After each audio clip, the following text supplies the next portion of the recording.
my dad used to hide his needles in these attaché cases that my mom had. And he would hide the needles there and lock them up. And my brother would pick the lock and take the needles out and stuff like that and set them up on the turntables and call his friends over, and his friends would just bring massive records, like crates of records and stuff like that. And they just make tapes, you know, they make all kind of mixtapes with his friends rhyming and my brother DJing, cutting up beats and stuff like that. And that was my first exposure to the whole art of DJing and hip hop. All right. What's going on, man? Are you there? Can you hear me? Yo, what up, man? How's everything? Oh, I'm good. It's good, man. It's good. Thank you for hanging out today. Thanks for coming on the show. Appreciate you. Yeah, I know, man, this is going to be fun. Yeah, I think so. So, by the way, I'd like to do a little bit of a room check.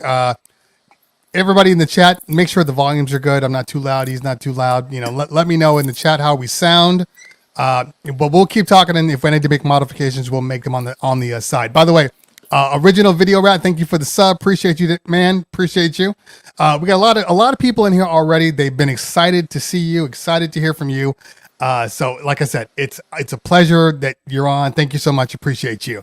Right on. So yesterday, before I ended my stream with the Boom Bap Kids, I don't even know if the person saw that I saw this, but they were like, ask him what he thinks about controller DJs. So I mentioned it to you yesterday, and she said this is one of the first things we're going to talk about. So, you know, let's just get that out in the open because I said Rob is a little low, which means I'm just a little high, so I can adjust that. Yeah, if you want, I could do a countdown. 10, 9, 8, 7, 6, 5, 4, 3, 2, 1. Is that better?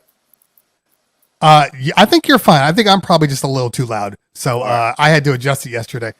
So basically, you know, what is your feeling on controller DJs? Well, because apparently you don't like them too much.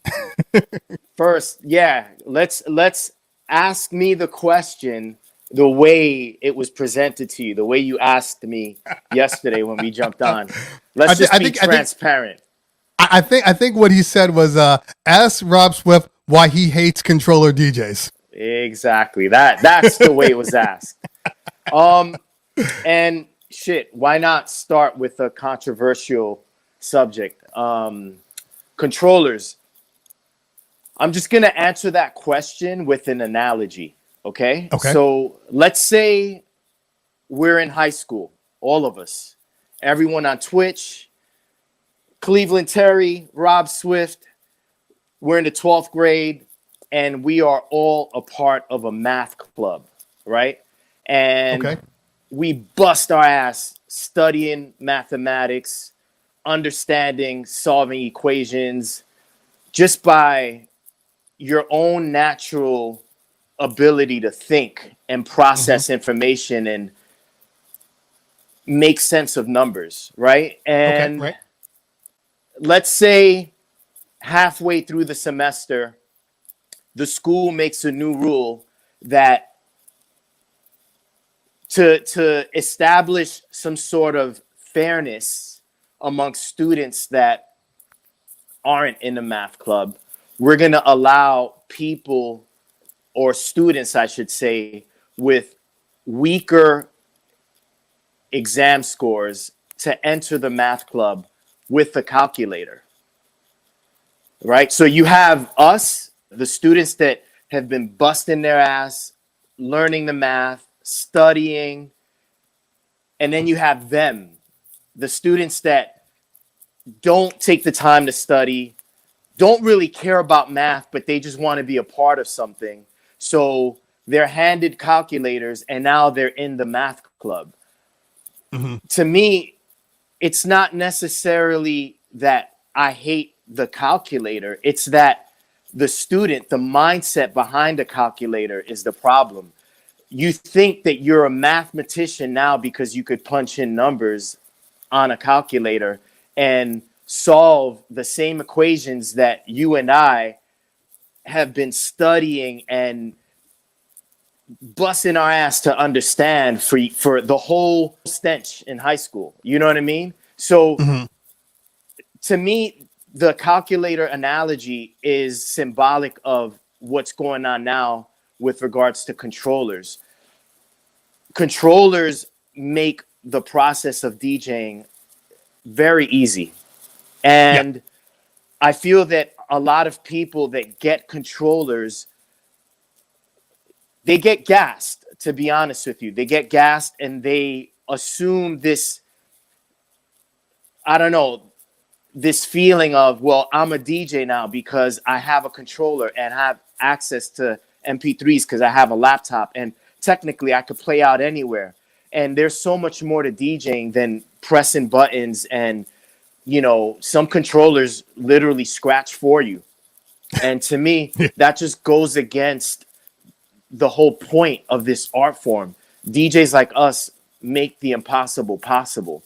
And when we perform in front of people, it's like you leave people scratching their heads like, dude, how did he do that? How is it that the record is moving that way underneath his fingertips? How is it that he's not making the needle skip? How is it that he's controlling kicks, snares, and manipulating time and space the way he is? And controllers do half the work. If I were to use another analogy, it's like running on a treadmill. If you run on a treadmill, you're doing half the work. The treadmill's doing the other half. And that's how I feel about controllers. And I feel like when I state that, being that I'm direct and very no holds barred about my opinions, I think at times I get interpreted as I'm hating people that use controllers, or I'm hating controllers. I don't hate anyone. I love everybody. I'm thankful to be here. This is awesome. You and I are manipulating technology in a way that allows us to reach people. But some people manipulate technology in the wrong way. And I think what's happening in the world of DJing with regards to controllers is an example of that. So, okay. So using that analogy you were saying, or at least using that example, what is your feeling then? Because obviously as we moved forward in years and we've evolved past, you know, that's probably the wrong term, but evolved past just your standard turntables. Now we have, you know, which is sitting right here. We got the Rain 12s. You know, what's your thought knowing, and by the way, I have my turntables over there too. We're demoing these. What is your thought on the Rain 12s? Because they're controllers. You know, they're not turntables in the modern sense. So, you know, what do you feel about that? Especially with like DMC now allowing 12s in the competitions. My feeling is, if you have background in DJing, if you have a solid foundation of the principles of this art form, and you decide to go out and drop money on a pair of Rain 12s, go for it. I'm not against technology in that sense. I myself have the new Rain 70, and that allows you to do a lot more stuff than you could do on a bullshit 2200 Gemini mixer. So I'm not against technology and I use it, but I think the difference between someone like myself and a person that runs out and buys a controller is that, again, I have the knowledge, I have the experience, I understand how to solve the math equation with a pencil and paper and my mind. And therefore, if you put me on a calculator, I'll get the equation right. But if the calculator battery dies, I'm not fucked. I can still do the math. Yeah. Right. Exactly. I use that with like anybody learning how to drive right now. You know, everybody's learning how to drive on automatics, but nobody knows how to drive stick. But if you know how to drive stick, no matter what situation you get in, you can still drive the car. Exactly. You know, so I understand what you're saying, and I am on that side, and I've taken a lot of heat for that too, saying, look, if you want to use a controller, that's fine, but you still need to know how to DJ on some turntables, spend the time, learn how to do it just in case. And a lot of people are like, you know, the argument will be, well, there's two arguments, and I'll read one first. Queso says, I understand your analogy, but there are those who can't afford turntables and mixers. So controllers help as a step to those who would take interest in mixers and turntables. So that's one way of looking at it. And he's not wrong. It is an expensive entry into, what we're trying to do here, but you can get used. I mean, I got seven to 10 Techniques 1200s MK2s I bought all off of Craigslist. So there's still that option there. But what are your thoughts on that? Like, if that's all they have to work off of, and they don't have access to turntables. I think resourcefulness is a key trait to have as a DJ. Rock Raider, rest in peace, started off with no turntables. How about that? Mm-hmm. When he decided he wanted to be a DJ, he had no access to equipment in his house, and he had to go to friends' houses to DJ and practice. Now, the person that asked me that question, his rebuttal might be, all right, well, what if there's a DJ in Nebraska or a kid in Nebraska that wants to DJ and there aren't people around him in his area that he can, visit and practice on their equipment, and all they can afford is a controller? Fine, get the controller, but know that you're using a piece of equipment that enables you. Understand that you're using gear that has been configured and designed to make DJing easy for you. And as a result, when you're learning on a controller, i.e. the calculator, you're getting the equation. On a calculator, you punch in 2 + 2 equals, and you get the answer, which is 4. Right. On a controller, if you want to do a flare scratch and you don't know how to execute the flare scratch, you can access a bank of scratches that will perform the flare scratch for you, and that's good. You're getting the result, but the process of learning how to execute the flare scratch is even more important than the actual flare. And when you learn on a controller, you become dependent on it to help you do things that historically DJs did on their own with this gear. So by all means, get the controller, but if you have to, use it as if it were 2 turntables and a mixer. Don't get into the habit of taking shortcuts, hitting the sync button so that the 2 songs are mixed for you by the controller. Don't rely on it or its features to do the DJ work for you, is the point that I'm trying to make. So if you have controllers, learn how to mix by ear. Don't depend on the sync button. If you have controllers, don't depend on the scratch banks and fake scratch. Learn how to scratch on your own. And eventually, hopefully, whether you work or if you're young, you could get your parents to buy you some turntables for Christmas. We're a week away. You'll figure out a way to get this equipment. This equipment meaning the true authentic gear that DJs developed all these techniques on, and then you could learn the proper way. But I will say this. I will say this about controllers. They've been around for how long now, would you say? A while, but I would say they probably didn't really pick up steam until like maybe 10 years ago, when all of a sudden like the SX was probably the first controller people were like, okay, I can use this. Right. And CDJs have been around since what, like the early 2000s, right? Yeah, exactly. Okay. So let's just say we have 20 years since the digital age of DJing has transformed to you not needing a turntable with a tone arm and a needle and records. And in the last 20 years, there hasn't been one creation, one invention, one contribution by any DJ that has changed or added on to the manuscript of what DJing is. Every technique that exists today, from dropping on the one to the most complicated flare scratch to the most intricate beat juggle, was created on turntables. And I get the that. whole point of that kid in Nebraska wanting controllers is because he saw a video on YouTube, either from someone on controllers that was inspired by a dude like me that used turntables, or he saw a video on YouTube or Instagram of a dude like me killing it on turntables.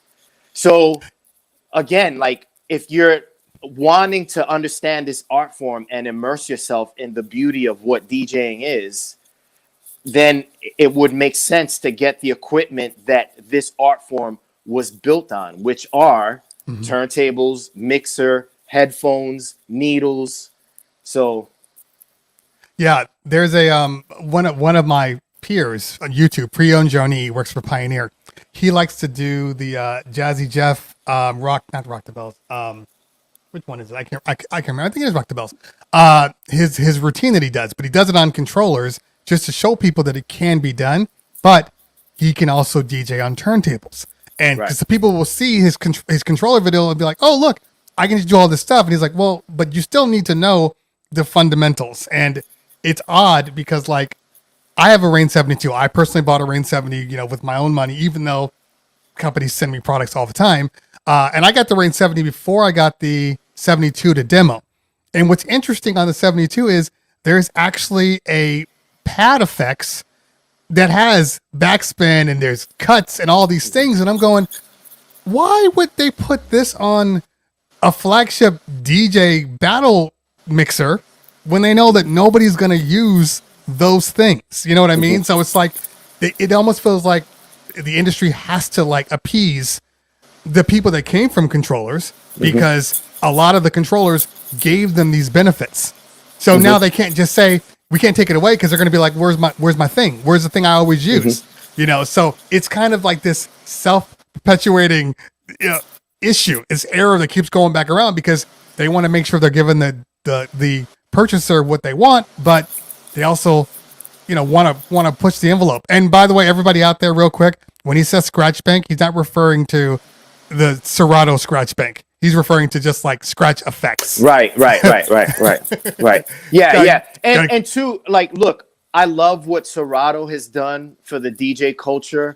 I love what Rain has done for the DJ culture. These companies have made it so that the gear that we're working on now facilitates ways for us to do even more and express ourselves on a larger scale and dive into our personal creativity in ways that honestly you can't with just a piece of vinyl and a turntable. There are limitations. There are limitations that I've experienced as a DJ since I started from the age of 12 to now that you incur on turntables. You can't, let's say I wanted to practice right now, and there was a specific song that I had an idea to work on.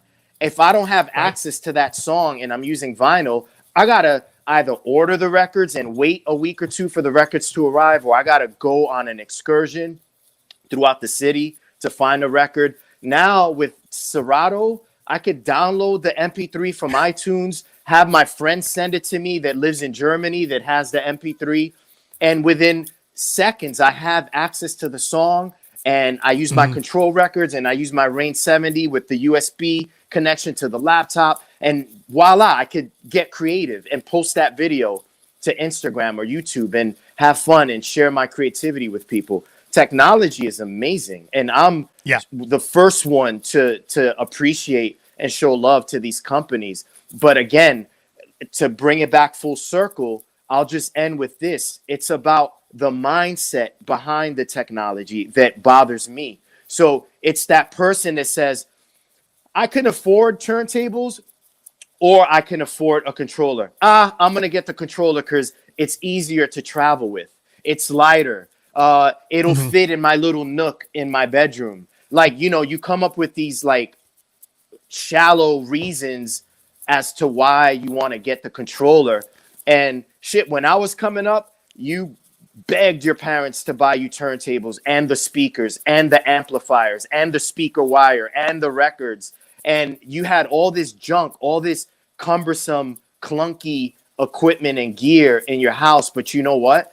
That clunkiness and that cumbersome gear is what helped shape my career. And it's the reason why you would feel I'm worthy of talking to. You know, all those years that I've invested in practicing and developing my skills on turntables is what led me here to this day. And it's why I own, you know, a Rain 70 and all that, man, because that equipment that I started on paid for itself. And then it made me even more money. You know what I'm saying? Right. So Yep. DJing the authentic way with the traditional equipment is like a journey, man. And you learn a lot about yourself. You learn a lot about art. You learn a lot about creativity. And a controller just takes a lot of that away.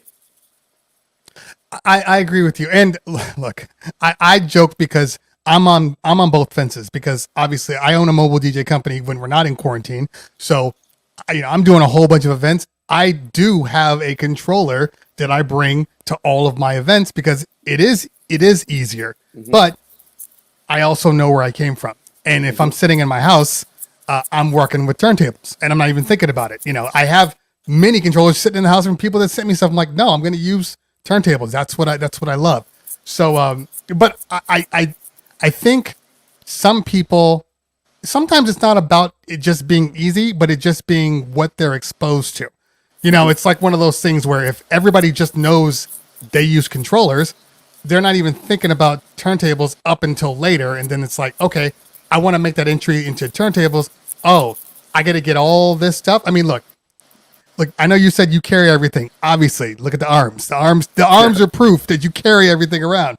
And by the way, Scratch Bastard, I know I saw him follow. I think he's in the house. What's going on, Scratch? Good to see you, man. What Good up, to Scratch see you. Bastard? But and DJ Flipside, thank you for the raid. I appreciate you, fam.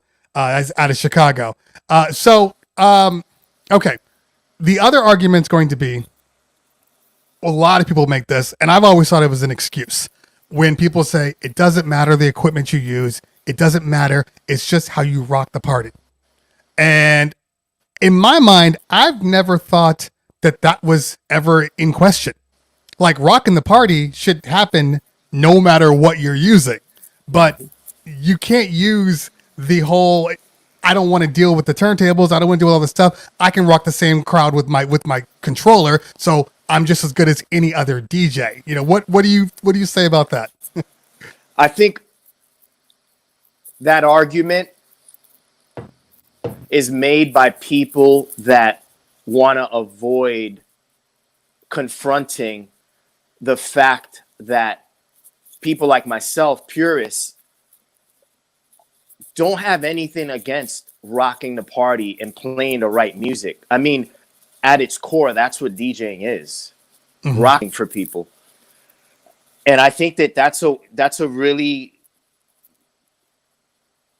like, it's like a slippery way of avoiding the point that purists like myself try to make when these debates come up, which is, yes, rocking the party is important, but you develop that instinct, or I should say, you develop that proper instinct to rock the party on turntables organically.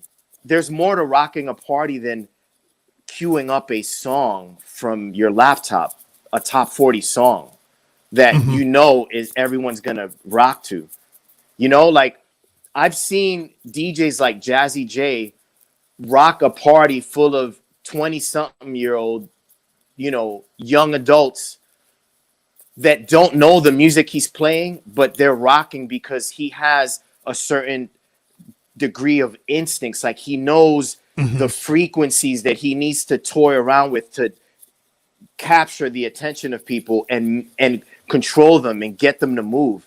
I don't necessarily have to play a Drake song. I could play an Aerosmith song at the right time and get people to move. And again, these are techniques, these are experiences that have been a part of DJ culture since its conception up until the digital age. And Right. companies that understand this are designing equipment that makes it easier for you to DJ. But if you have that sync button, or if you have access to, you know, a bank of flare scratches and transform scratches, you're not being encouraged to make mistakes and learn the organic way. You're being encouraged to take a shortcut, maybe. You know what I mean? And then how are you developing yourself as a DJ? You know what I mean? Like, DJing isn't just having the laptop and having the MP3s and having the controller and then putting DJ in the bio section of your IG profile, and that's it. There's a lot more to this art form. Not some, you know, trend. This is an art form, and at least to me it is. And I think because of that, I'm here today being asked questions. And if you want to be the average guy, like, and you want to just, you know, be like everyone else and not be remembered and not make a mark, by all means, take the shortcuts, get the controller, knock yourself out. Like, at the end of the day, you're free to do that, you know? But if you really want to experience DJing and like experience yourself connecting with music and manipulating people and being creative, a controller might do that to a degree, but a turntable for sure does that.